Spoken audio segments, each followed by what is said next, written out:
Hi friends, எல்லாருக்கும் வணக்கம். எல்லோரும் எப்படி இருக்கீங்க? துணிலாம் மடித்து வச்சாச்சு. இது வந்து கிழிஞ்ச ஷாலு தூக்கி போடுறதுக்காக வச்சுருக்கேன். இது துண்டு காலைல குளிச்சுட்டு தோட்டிக்கிறதுக்கு 2 துண்டு. எல்லா வேலையும் முடிச்சிட்டேங்க. இன்னும் மிஷினில் துணி இருக்குது. நாளைக்கு காலையில் தான் மிஷினை போட்டு விடணும். அதாவது வந்து குளிர் டைம் வந்து நைட் டைமில் வந்து மிஷினு போடலாம். இதுவே வெயில் டைம் இருந்தால் மிஷினு போட்டோனாக்கா கரண்ட் அப்படியே உக்காந்துரும். நம்ம வீட்டில் வந்து கரண்ட் இருக்காது. ஏன்னாக்கா பக்கத்து வீட்டில் ஹவுஸ் ஓனர் வீட்டில் வந்து ஏசி ஓடிட்டுருக்கு, ஏசி போட்டிருக்காங்க. அதனால் வந்து அதிகமாக லோடு சொல்லுவாங்கள்ல, கரண்ட்டு உக்காந்துருன்னு. அதனால் வந்து கரண்ட்டு இங்கே வந்து மட்டும் கரண்ட் ஆஃப் ஆகும். ஏதோ ஒரு லைன் லூஸாக இருக்குது. அதனால் வந்து மழை டைமில் குளிர் டைமில் நான் நைட்டு கூட நான் போட்டுக்குவேன். முதலாம் வந்து நைட்டு வந்து மிஷினு போட்டு விட்டுருவேன். நான் தூங்குறதுங்காட்டியும் வந்து துவச்சிடும். இப்போல்லாம் நைட் டைமில் அவ்வளோவா நான் போடுறது கிடையாது. நான் காலைல ஏஞ்சோடனே மிஷினு போட்டு விட்டுருவேன். ஸோ அதுதான் ஒன்று.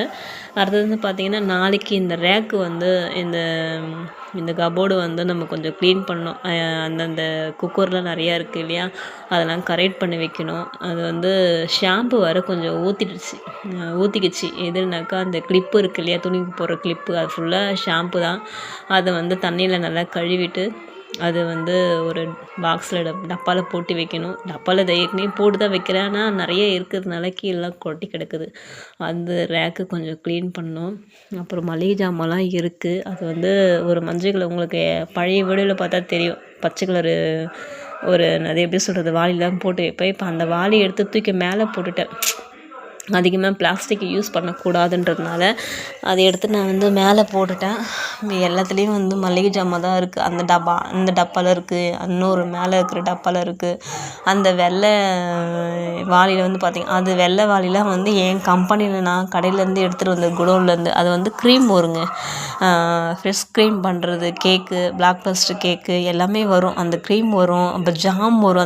அந்த வெள்ளை கலர் வாளியில் நான் வேலை செய்கிற இடத்துலேருந்து எடுத்துகிட்டு வந்தது. பிளாஸ்டிக்கு நல்லா ஸ்ட்ராங்காக இருக்கும். அது வந்து நான் யூஸ் பண்ணுறதுக்காக வச்சுருக்கேன். ஒரு வாளி வந்து காலியாக கிடக்கும். அதுக்கு மேலே சிகப்பாக ஒரு மூடி போட்டிருக்குல்ல பாக்ஸ், அது ஏதுனாக்கா நம்ம சிங்க் இருக்குல்ல, அதுக்கு கீழே ஒரு டப்பா மாதிரி தண்ணி போடுற மாதிரி கப்பு இருக்கும் இல்லையா, அந்த கப்பு அதை வந்து வாங்கிட்டு வந்தது. அந்த டப்பாவில் போட்டு கொடுத்தாங்க. அதில் நான் வெல்லம் போட்டு வச்சுருக்கேன். அந்த டப்பா ஸ்ட்ராங்காக இருக்குது டப்பா. அதனால் அதை நான் வெளியில் தூக்கி போகிறதுக்கு எனக்கு மனசு வரலன்னு சொல்லிட்டு அந்த டப்பாவில் கொட்டி வச்சுருக்கேன் வெல்லத்தை.